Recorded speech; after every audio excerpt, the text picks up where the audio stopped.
12:30 on the dot. Hello, everybody. We are in Journal Club today. I'm Dr. Jaimes. I am trying to help organize this, and I'm going to present you your Amanda and Jessica residents who are going to present the Journal Club today. For everybody who is out there in the distance, we'll be trying to get your messages to answer your questions if you have any or suggestions or points that you want to remark. And for everybody who is here, thank you for coming and enjoy your lunch. And here is Amanda. Yep, I get to go first. All right, so just as Dr. Jaimes said, I'm Amanda Tiffany, one of the pediatric third years. Jessica Dieter is one of our pediatric interns, and we're presenting Journal Club today on the utility of an inpatient rebound bilirubin level in infants who are readmitted after their initial birth hospitalization for hyperbilirubinemia. That was the title of our article. Unfortunately, we're broke. We have no disclosures. Here you go, Dr. Doherty. And here, of course, we've listed out the objectives. The objectives for Journal Club each month are similar. The bottom 5, of course, working through our PICO using our CAP formats, but specific to our article, we've included the indications for phototherapy and then discussion of our outcomes as well as their findings. So this is just a little background information on indication for phototherapy. I know we all know this, unless that you are now using Billy Tool online and cheating. But this is the nomogram that was used in the 2004 AAP guidelines for management of hyperbilirubinemia, as well as that 2009 update. This is for infants greater or equal to 35 weeks gestation. This is only serum bilirubin. This is not the graph for transcutaneous, and it is plotted against their age in hours. And when the serum bilirubin exceeds the line indicated for each category, whether they're at low, medium, or high risk, that is typically when phototherapy is started. And that kind of brought us to our clinical question, because this comes up at least, if not once a month, once every other couple months on the floor.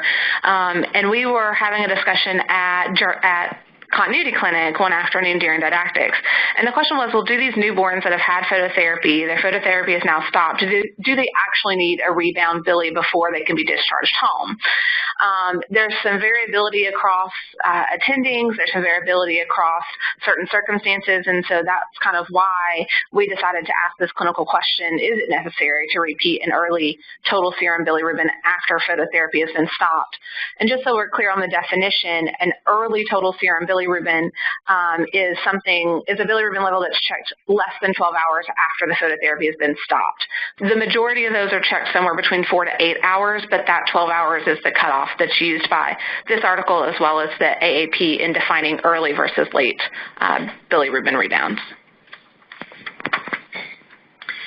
So we use the PICO format, as we do with most of our pediatric journal clubs, to help evaluate our clinical question and help us define the article that best suits the question that we wanted to find out.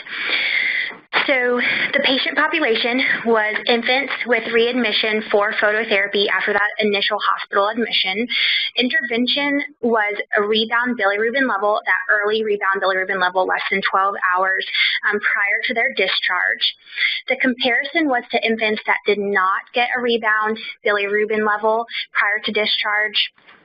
They measured certain outcomes, such as readmission to the hospital following that phototherapy, their length of their inpatient stay, and the duration of the phototherapy that they got while they were inpatient.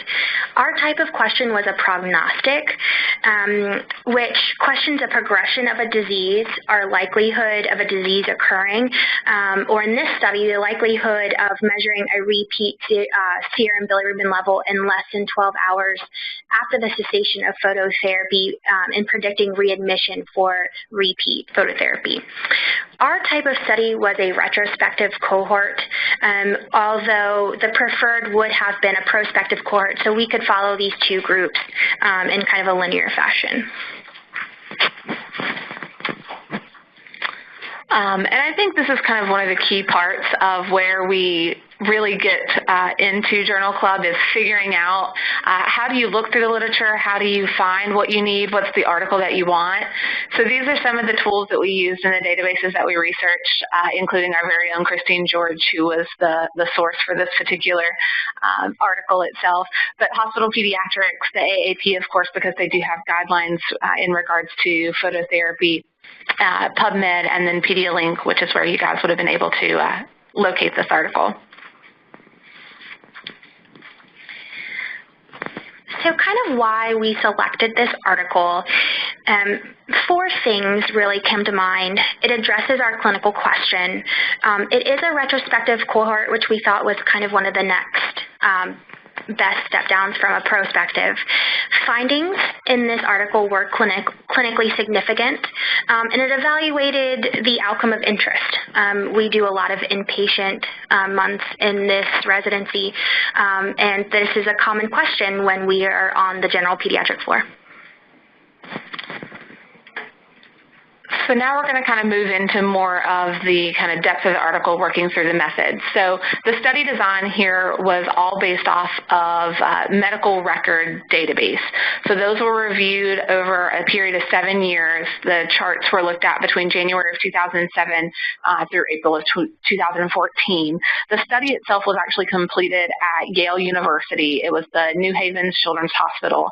That is a tertiary care center. They see about 3,800 newborns born annually there at their hospital.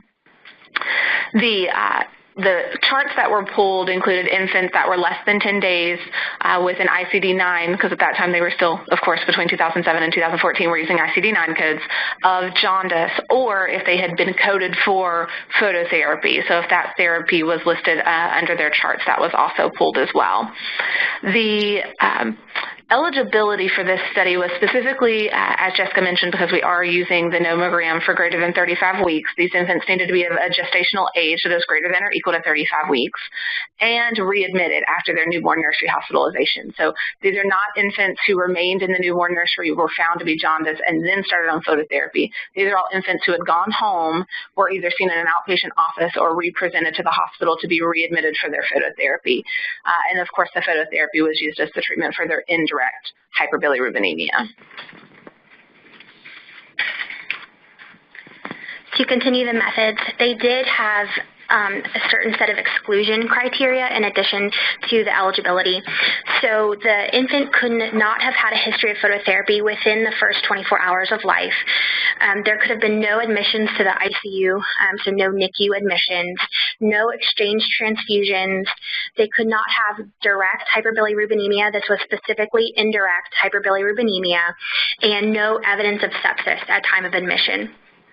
If the child had multiple hospitalizations at Yale for phototherapy, only the first hospitalization was counted in this article. And then treatment was based on a single serum bili level at the time of admission, based on that nomogram that we showed you, corresponding to their hours of life. And one interesting part of this article was that every infant received triple phototherapy, which we don't see a lot here unless you're in the NICU. And the triple phototherapy was continued throughout the entire duration. It was not lessened, lights were not lessened as the bilirubin came down. And one thing just to point out while we're in the methods is that because they do have this exclusion criteria, this does make this more generalizable because these are patients that we're seeing. They're the same kind of infants that we're taking care of. And so this breaks down the number of charts that they reviewed. So 252 infants were identified using those criteria that we just talked about, and then 26 of those infants required exclusion based off of the exclusion criteria that Jessica mentioned, 5 requiring PICU, 4 receiving no phototherapy at all, so they were admitted for hyperbilirubinemia but didn't actually receive treatment. 15 had sepsis evaluations, so those were not included in the study, and then 2 lacked key laboratory data, so they did not feel that those were sufficient enough to be included. That left them with a total of 226 infants within their analysis, and then broke those down into 2 groups. So since this is retrospective, this is all just looking at what was done. There was no intervention, and they would have had no idea at the time that these infants would be looked at in the future. So 130 of the infants went into what was called the rebound bilirubin evaluation before discharge, meaning that they had a rebound bilirubin level checked less than 12 hours after the phototherapy had been stopped. And 96 of those that were reviewed had no rebound bilirubin level checked before discharge. This decision as to whether to check or not to check was completely based on the attending physician as to whether it was checked and at what time frame that was done as well. So how was the data analyzed in this article? Like I said before, they measured for primary and secondary outcomes. The primary outcome for them was readmission for repeat phototherapy within 72 hours after discharge. And secondary outcomes were the length of inpatient stay, the duration of phototherapy, and when in the day were they discharged from the hospital. They used a variety of things to compare variables. They used a two-sample t-test to compare the continuous variables. They also analyzed categorical data by either using a chi-squared or a Fisher's exact test based on the population sample.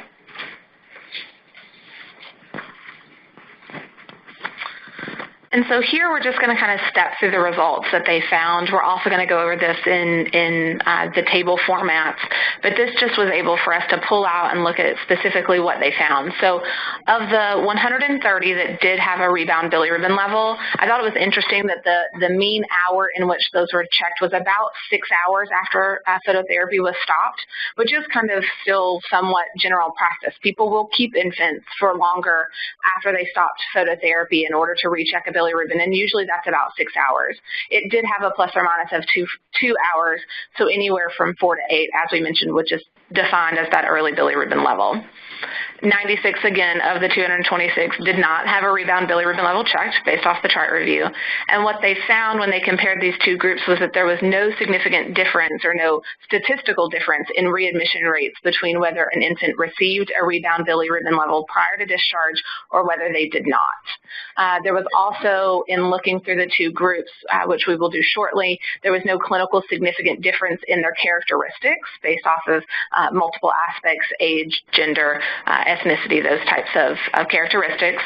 The initial bilirubin level was found to be higher in those in the rebound group. So their initial level when they came in, when they presented for therapy, their level of total serum bilirubin was higher in the rebound group.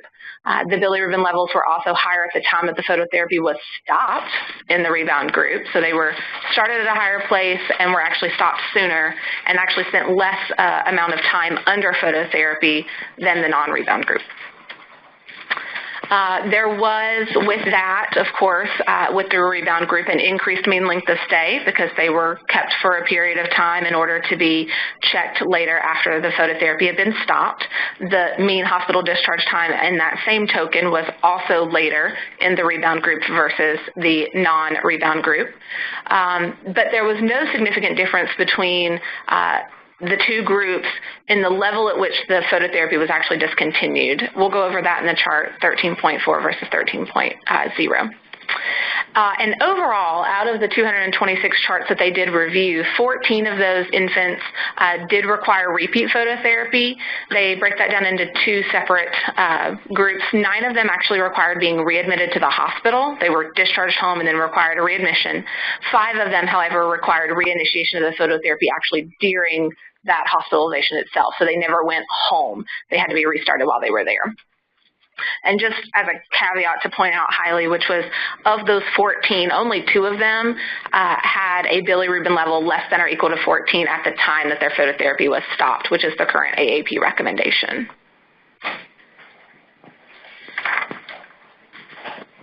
So here's Table 1 from the article. Table 1 compares these baseline characteristics that we mentioned earlier between both groups. They used age, gestational So the age is at the presentation for admission.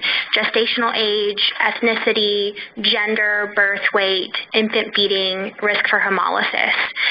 They found none of these comparisons to be statistically significant, as you can see, if I can move this mouse, by the p-values, greater than 0.05.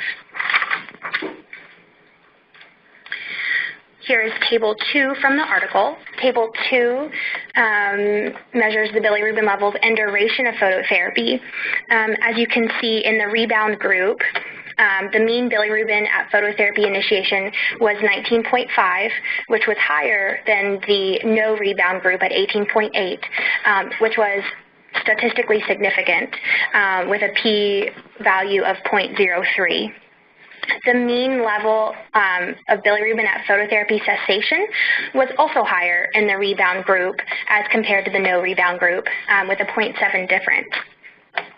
The mean duration of phototherapy was shorter for the rebound group, longer for the no rebound group, with a p-value of 0.008, and the total number of patients with bilirubin levels less than 14 at the time that they stopped phototherapy was 21% higher in the no rebound group.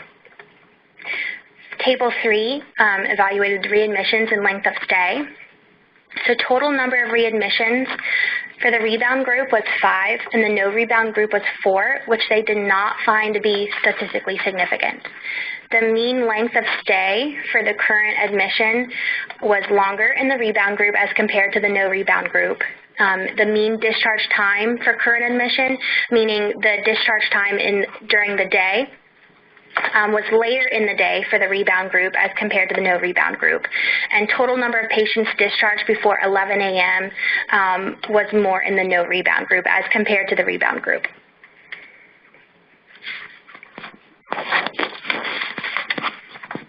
And so that summarizes the article. So for those who maybe didn't have a chance to read it, those are their results, that of how they got to where they are. And now we're going to do the part of Journal Club where we look at it. Are these results, kind of got 3 main questions. Are these results of the study valid?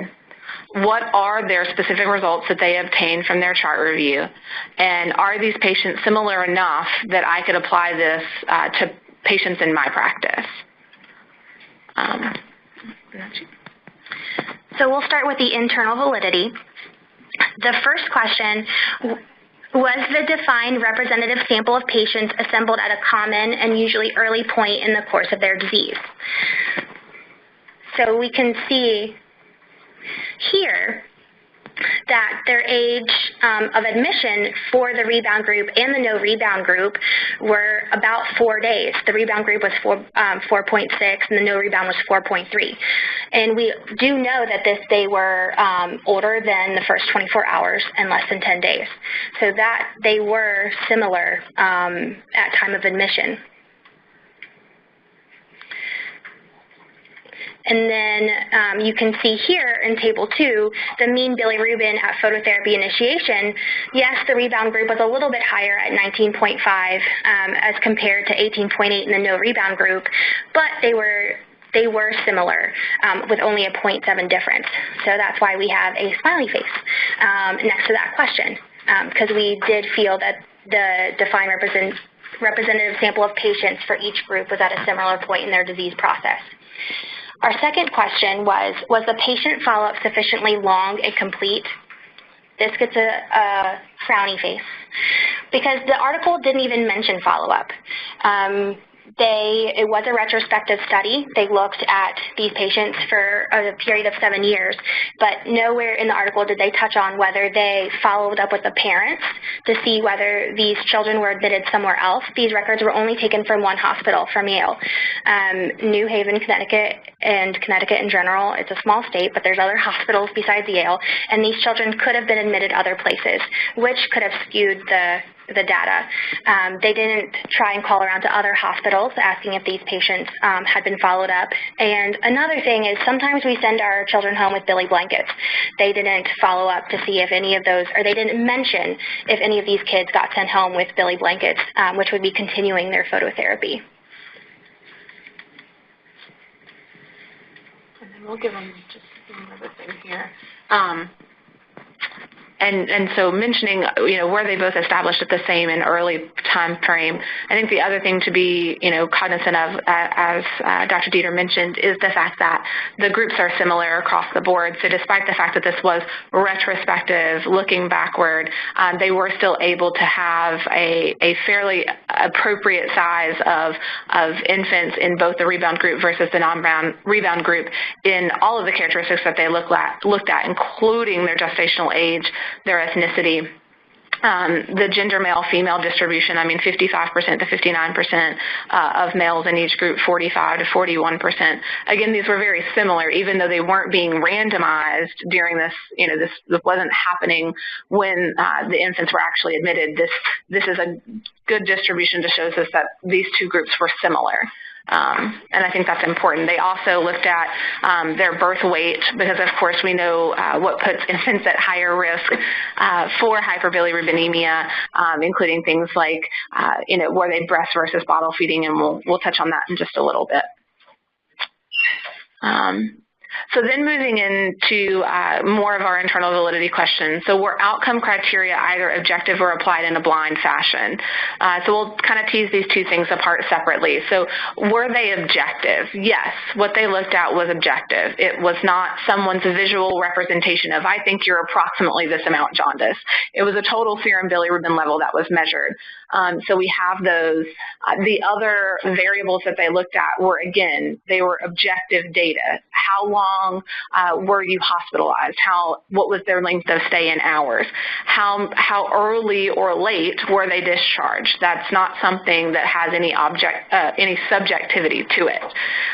So we felt like from that standpoint, they earned a smiley face. They had a length of stay, a readmission rate, and a time to discharge that were all very specific in values that did not have a subjectivity to it.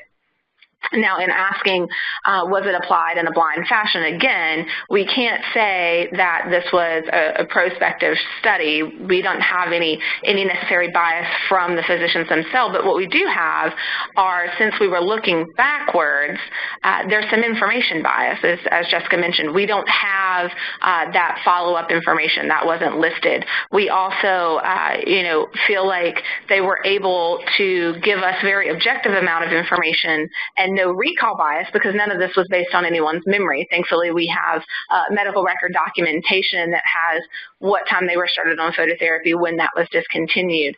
So there's no recall bias and no objective outcome measurement bias, but there is certainly some information that's missing that we could have benefited from.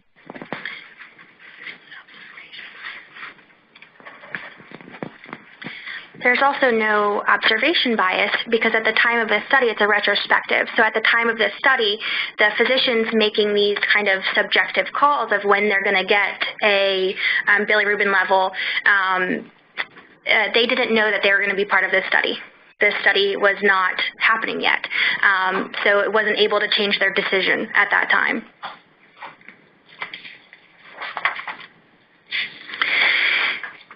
So the next question in the internal validity was, if subgroups with different prognoses are identified, did adjustment for important prognostic factors take place? So we have a yes and a no. This is kind of split. As you can see in the yes column, you have compared gestational age, infant eating, at risk for hemolysis, which we saw in the table 1 of this study. These were the characteristics that they accounted for. But there's important parts about these characteristics that they didn't subdivide into subgroups that would make an infant at higher risk for hyperbilirubinemia. They didn't differentiate which were closer to early term versus late term. The study included kids greater than 35 weeks. Granted, most of theirs were 37 weeks, but if you have a 35-weeker versus a 40-weeker, we all know that premature baby is going to have a higher risk. They did not factor in any risk of dehydration. Are babies that are taking in breast milk? Is mom's breast milk in? Is the baby eating well? Is the baby latching well? There's a greater risk of dehydration with our babies that are breastfeeding than babies that are bottle feeding with formula. Or is the infant even tolerating their formula? And then for at risk for hemolysis, they just lumped it into hemolysis altogether. They did not delineate birth trauma, bruising, cephalohematoma. They didn't subdivide it into blood type, ABO incompatibility, G6PD deficiency. All these greater risk factors that we know, they didn't make into subgroups in their Table 1. All right, and then moving further into kind of what are their results, what were their outcomes that they found. And we've got this broken down into tables, which in my opinion is a little easier to look at. So in looking at, and we'll talk about their primary outcome first, which is not either one of those. Oh, it's your next one. Okay, sorry. So sorry, Jessica's going to do that. In looking at the mean bilirubin at the phototherapy initiation, so as she mentioned, higher in the rebound group, lower in the no rebound group. And then that could have lots of reasons, right? So in just thinking about you have an infant who presents who has a higher bilirubin level at the time that you initiate their phototherapy, you may be more inclined to recheck a bilirubin on this child prior to discharge in hopes that they're not going to rebound. And I think sometimes that's why some people are still under this thought process and under this practice of that early bilirubin level, early rebound bilirubin level being helpful. But as Jessica will talk about, they did not show that that significantly impacted their primary outcome, which was their readmission rate. The mean bilirubin, however, at phototherapy cessation is interesting because I would suspect that if you had an infant who presented and had a higher bilirubin level, that you would in fact keep them under lights longer and wait until their bilirubin level was lower, but that's actually not what happened. As you can see, the mean bilirubin level was 13.7 in their rebound group and 13.0 in the patients who did not receive a rebound. Now, again, technically both of these are under 14, which is the recommendation for when cessation should occur for phototherapy. But the mean duration was certainly longer in patients who did not receive a no rebound group. So did that factor into the attending physician's decision to say, well, they've been under lights longer, their level is lower, I don't need to see a rebound bilirubin level, they can go home, I think they're safe. And then looking at what we did see, which was that the total number of patients with bilirubin levels less than 14 is different. About 48% in the rebound group actually got to a place where their bilirubin was less than 14 versus almost 70%, 69% in the no rebound group. So again, that recommendation that's currently in place from the American Academy of Pediatrics demonstrates that their bilirubin level should be under 14, less than or equal to 14 before phototherapy is discontinued in treatment.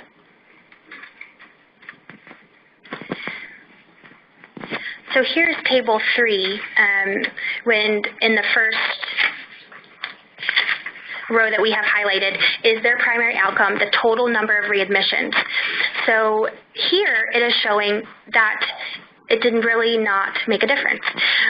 It was not statistically significant between the rebound group and the no rebound group, whether they got that early rebound level after cessation of phototherapy. Although, if you think about it, when we went back, this does not account for those 5 patients that received phototherapy in their original admission. They weren't discharged, but they did get repeat phototherapy. So would that have changed our data and made it statistically significant? That was one of our questions. Then you see here, again on Table 3, the mean length of stay for current admission was longer for the rebound group, and discharge time for current admission was later in the day for that rebound group. So if they had received longer phototherapy and reached a bilirubin level less than 14 or equal to 14, most likely their readmissions could have been prevented. But as we see at the top, doing a early rebound level did not predict whether they would be readmitted. And then in just talking about, sorry, Jess, those infants, so I think it's important to comment, as we talked about, there were a total of the 9 that we demonstrate here that had to be readmitted, but there were also the 5 that Dr. Dieter is mentioning that actually required reinitiation of that phototherapy during their hospital stay. So they had phototherapy stopped and then had to be restarted. Of the ones who had to be readmitted to the hospital, so the 9 that are showed here at the top, only 2 of them had bilirubin levels that were less than or equal to 14. Of those 14 patients. So those 14 children didn't actually have the recommendation followed, which is get less than 14. And actually, one of the 2 patients that's in the no rebound group that did have a bilirubin level that was less than 14 actually ended up having a diagnosis of elliptocytosis, which the paper does talk a little bit about. So I think that, so why do you know that? He got readmitted, or they got readmitted, the patient got readmitted on subsequent times for continued hyperbilirubinemia and was eventually worked up and found to have elliptocytosis.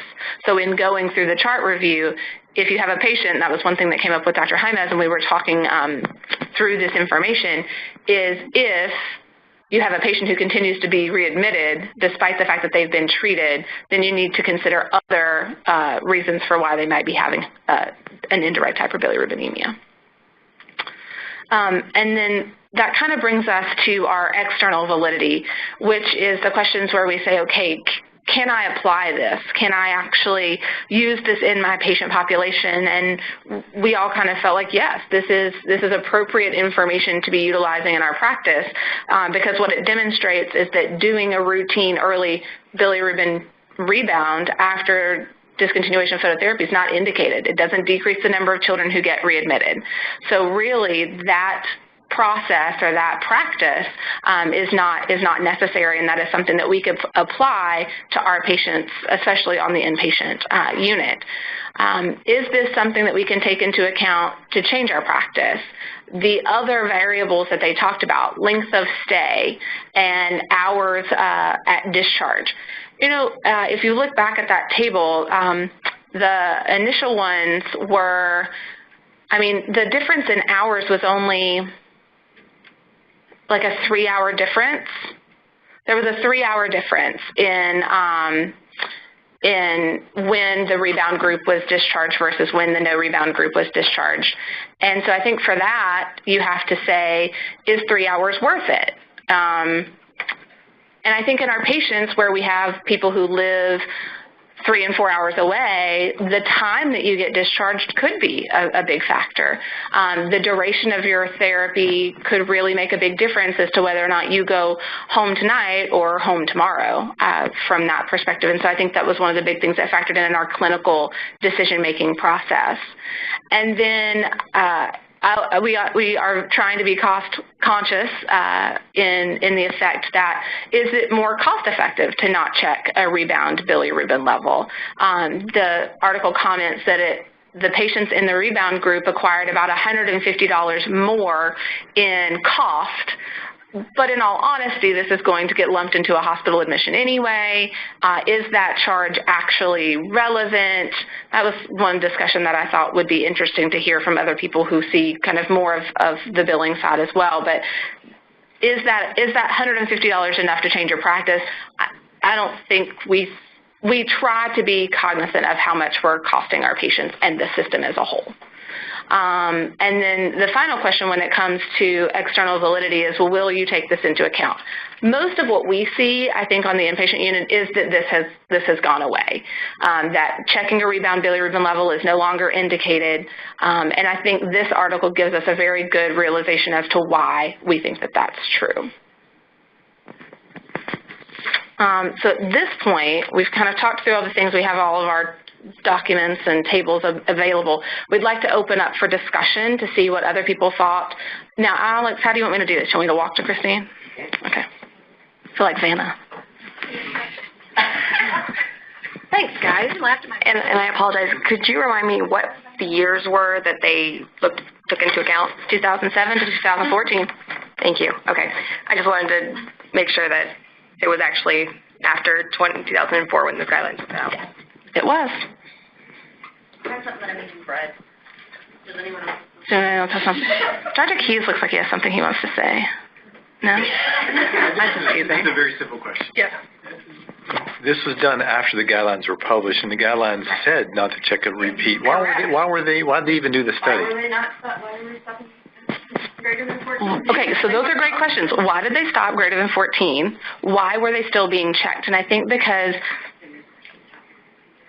okay, so when guidelines get published and when practice change happens, I think it is difficult maybe for some people to adjust a practice that they've done for so long.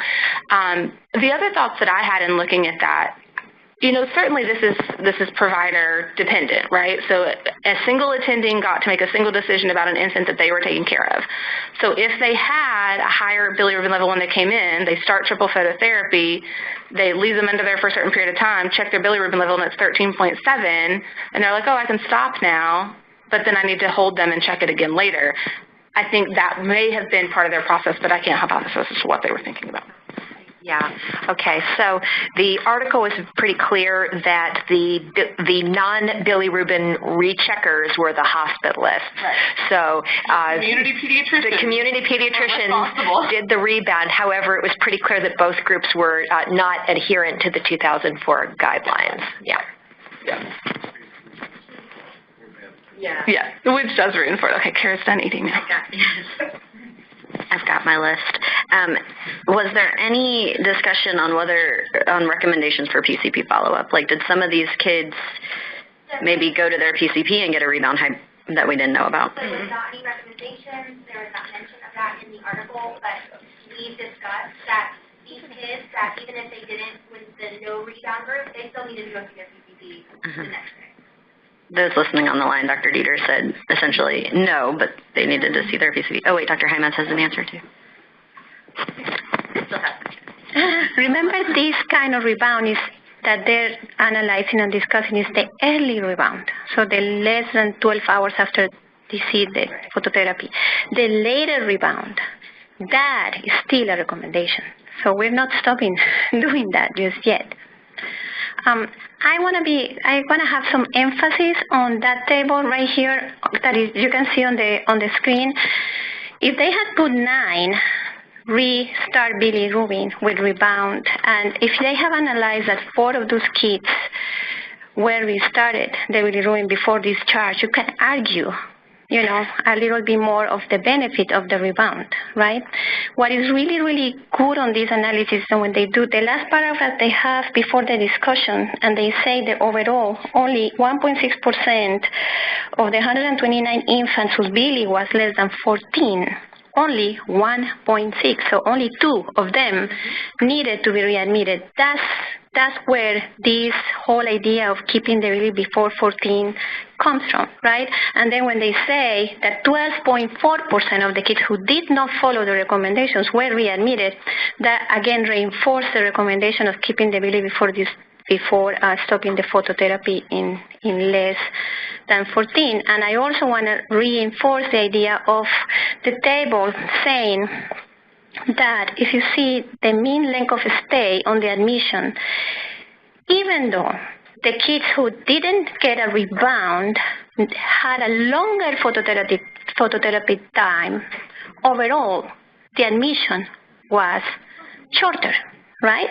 So you see length of stay, 23 hours versus 27 hours, and there is a difference. And then the table before, 2, you have the length of phototherapy time, right? So even though they did stay longer on the phototherapy, that's not going to necessarily increase your time of hospitalization while waiting for the rebound result did.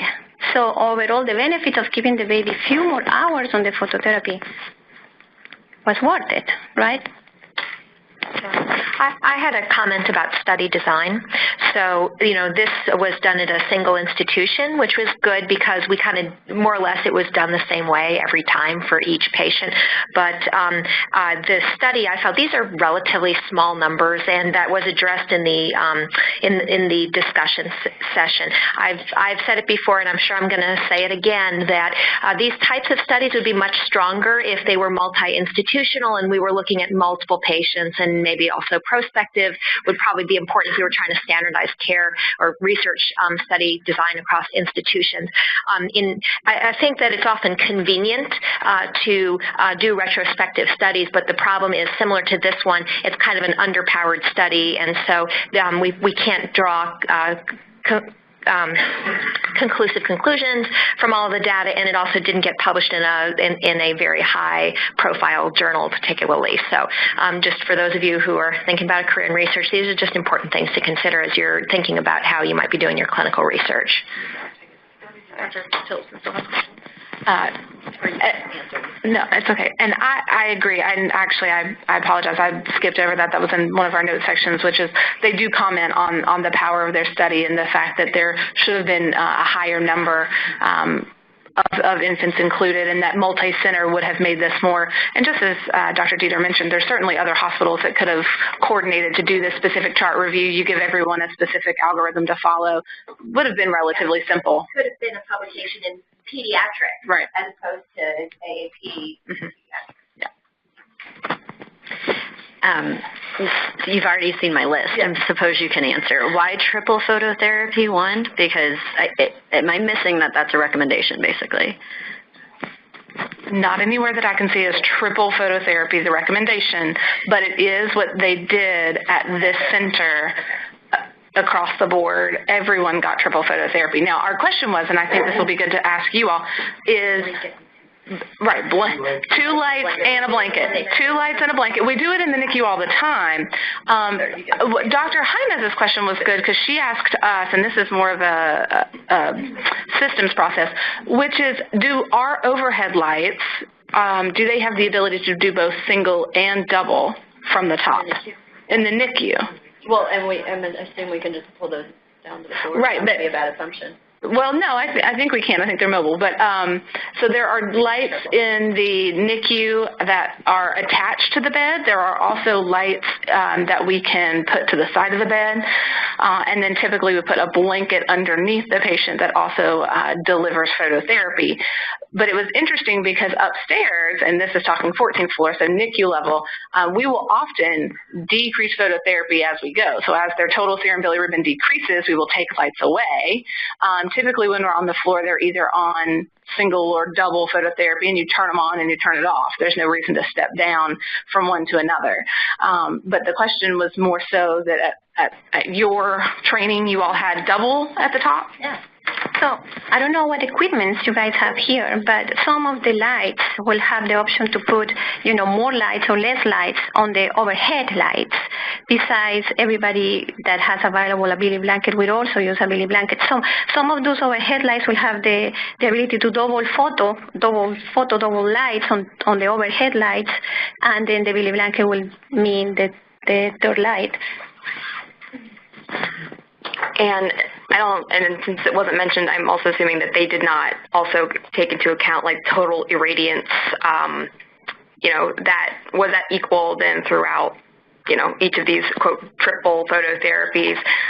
Was that the true amount of UV light that they were then receiving equal? And I guess it's hard to say because it also depends on the age of the bulb that's in there. It has exactly all of these things that also factor into how rapid the bilirubin will fall, as well as just how far it goes down. Yes. I just have one other thing. Dr. Tillotson. Because it's kind of like what Okay, 2 little things. So one, when you're talking about that, Dr. George, I would wonder about, they didn't mention IV fluids, which you talked about, Dr. Dieter, because fluids will help drop bilirubin 1, but then also if you're frying babies under triple phototherapy, they could be getting dehydrated, which could worsen their hyperbilirubinemia. So I feel like that's a huge variable that, and there's a big difference among practice there. And then 2, it'd be interesting if anybody is looking for a journal article to try to ask if anybody's really studied the long-term effects of phototherapy that we have for a long time felt was very safe. And I know that there's been recent articles that have come out about long-term risks. And so it might not be as harmless as we think, so please don't go just doing it willy-nilly. That's all. Thank you, Dr. Tillotson. Anybody else? Any other questions? Okay. Interfere that we're going to hurt babies with phototherapy. Well, and then one other thing that we had a discussion about yesterday is I think something that journal articles should do for each of us is, we stand up here, we present, we talk. We need to also make sure that we're then going back and digging through the research and finding, are there other articles that support the same information that we've talked about? Are there studies that have higher power? Are there more? I mean, clearly the AAP has come out and said treat them with phototherapy until their bilirubin is less than 14. There's evidence out there to clearly suggest that. So I encourage everybody to continue to look for other articles to see, are they saying the same thing? Is there a study out there that compares double phototherapy, and does the length of stay and duration, are all of those things still affected? One thing that I was disappointed about this article was the fact that on the methodology, they talked about how they differentiated the kids on levels of risk, low, medium, and high risk groups. However, that data was never presented. And I think that would be interesting to see if the kids who were classified as a high risk by their characteristics and, physical exams and gestational age and level of photo to start were also the ones who were readmitted later or high risk of readmission or reinitiation of phototherapy. And that was data that was missed. It wasn't presented to us. And they supposedly did it. So I don't understand why they didn't present it. Yeah. Right. So thank you guys. I hope you've enjoyed your lunch, and thanks for listening.